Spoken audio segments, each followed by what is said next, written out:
Hi guys, it's Crystal with Design Bundles. Today I'm going to show you guys this awesome fall Thanksgiving SVG bundle. So today I'm going to show you guys how to make this t-shirt right here out of the bundle. This is one of the designs right here. I really loved it and I paired it with this mustard yellow for fall and it came out super cute. So let's go ahead and get started.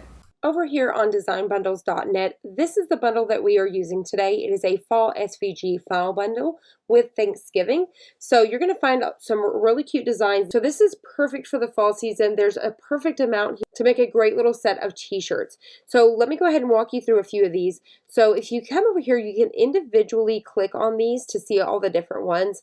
So as you guys can see in the beginning of the video, this is the one that I made that I'm wearing today. I absolutely love it. It's super, super cute. And then you have this one right here that says, fall is sweater weather, crunchy leaves, pumpkin spice, everything. And then you have leftovers are for quitters.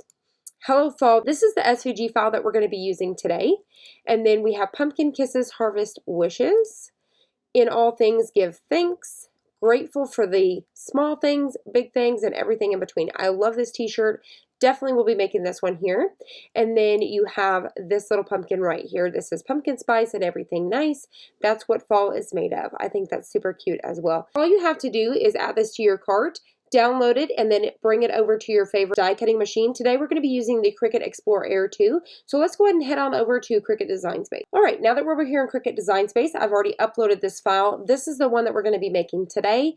And you're going to see that it's going to come in 3 separate pieces. So if you hit make it, they're going to separate like this. So basically what that's doing is letting you do different colors. So I could come in here if I wanted to, and I could add different stuff here. So I could change all of these if I wanted to. I'm just showing you for example. So that just helps give you extra options instead of making it one solid chunk.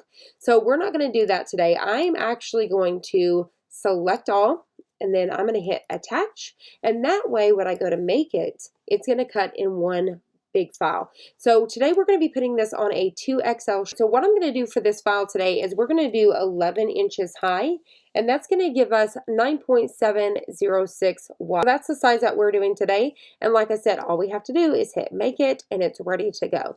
Make sure you guys hit the mirror and hit continue. Using the Cricut Explore Air 2, I can automatically set my dial to iron on if I'm just using everyday iron on, Caesar Easy Weed, things like that. Or I can put the dial on custom and then I can simply come check that out here. So let's go ahead and cut this out and head on over to the craft room and make it.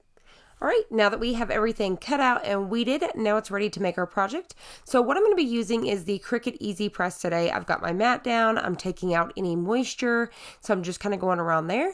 I like to use a ruler to find my placement, so I just kind of get that up there in the center. I find the center of my design by folding it in half and getting a crease. And then I'm simply just going to make sure this is on the mat, and then I'm going to do 315 for 30 seconds. Make sure if you're using a heat press, just follow those heat guides for whatever you're using. So I'm just going to simply go all the way around the design since I'm using a smaller press. And then I'll let it cool down for a little bit once it's done, and then we'll be able to pull it right up.